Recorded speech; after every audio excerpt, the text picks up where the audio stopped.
আসসালামু আলাইকুম ওয়া রাহমাতুল্লাহি ওয়া বারাকাতুহু। কেমন আছেন আমার আদরের কলিজার টুকরা আপুরা? আল্লাহ সবাইকে ভালো সুস্থ রাখার তৌফিক দান করুন, এই দোয়া সবসময় করছি এবং আপনাদের দোয়ায় আমিও ভালো আছি আলহামদুলিল্লাহ। আল্লাহর কাছে শুকরিয়া জানাচ্ছি। আপুরা, আজকে আমি হাজির হয়েছি কচু নিয়ে। তো আমি আজকে কচু ভর্তা করব। তো কচু আমি সিদ্ধ করে নিয়েছি, একটু বেশিক্ষণ হয়েছে সিদ্ধ করার, এর জন্য একটু কালো ভাব হয়েছে। ইনশাল্লাহ ভর্তা করলে ঠিক হয়ে যাবে। তারপর আমি এখানে পেঁয়াজ তেলে ভেজে নিয়েছি এবং কাঁচামরিচ তেলে ভেজে নিয়েছি। তো এখন আমি পরিমাণ মতো লবণ দিব।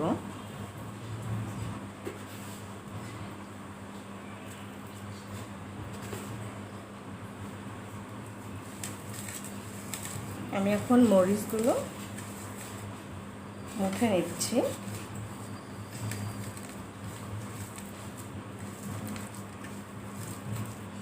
এবারে পেঁয়াজগুলো নেব। আপনারা কচু ভর্তা খেতে কে কে পছন্দ করেন একটু জানাবেন, কমেন্ট করে জানাবেন।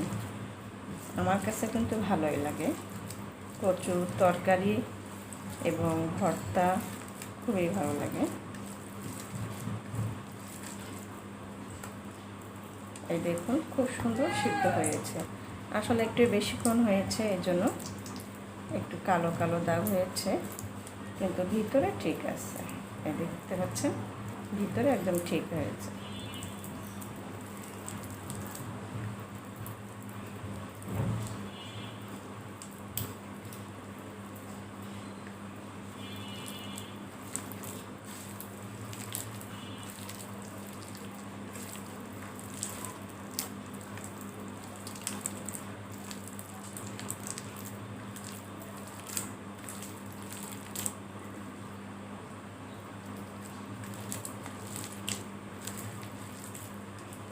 এই কচুর ডাল কিন্তু অনেক মজা লাগে, ডালও রান্না করে খাওয়ানো যায়, ভর্তা এবং চিংড়ি মাছ অথবা ইলিশ মাছ।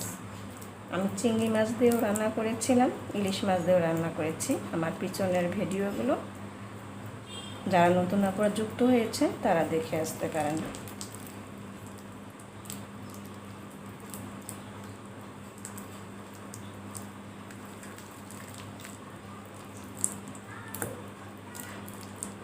তবে আমি ডাল রান্না করি নাই, যে কোনো এক সময় আমি ডাল রান্না করে আপনাদের সামনে আমি ভিডিওটি তুলে ধরার চেষ্টা করব।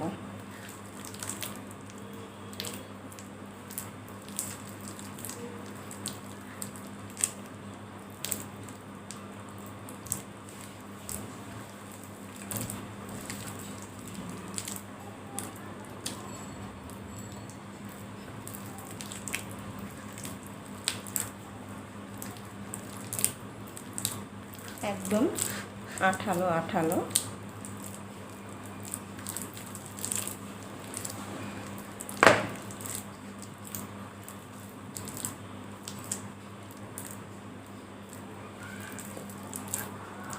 এবার আমি একটু সরিষার তেল দিব।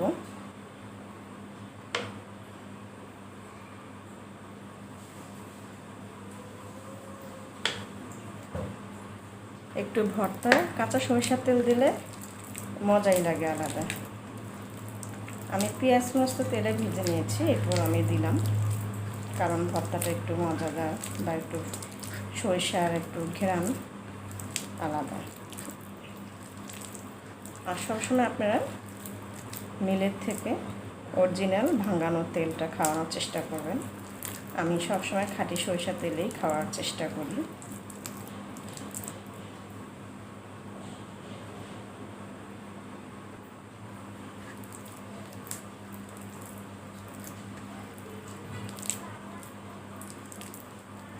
দেখুন আপনারা, ভর্তা কিন্তু প্রায় হয়ে আসছে।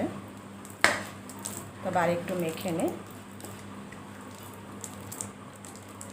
দেখুন একদম আঠালো আঠালো হয়েছে, আর খেতে অসম্ভব মজা হয়েছে ভর্তাটা। তো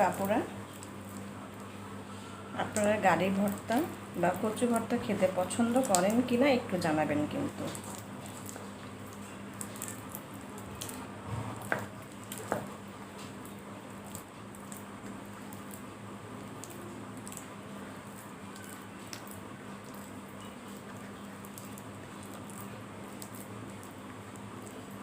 ভর্তাটা হয়ে গেছে, এবার আমি আলাদা একটা বাটিতে উঠিয়ে নেব।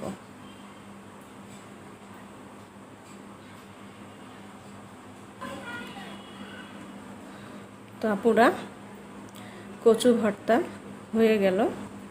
কেমন লেগেছে আপনাদের কাছে ভিডিওটি ভর্তার অবশ্যই অবশ্যই কমেন্ট করে জানাবেন এবং লাইক দিন, বেশি বেশি করে শেয়ার করুন।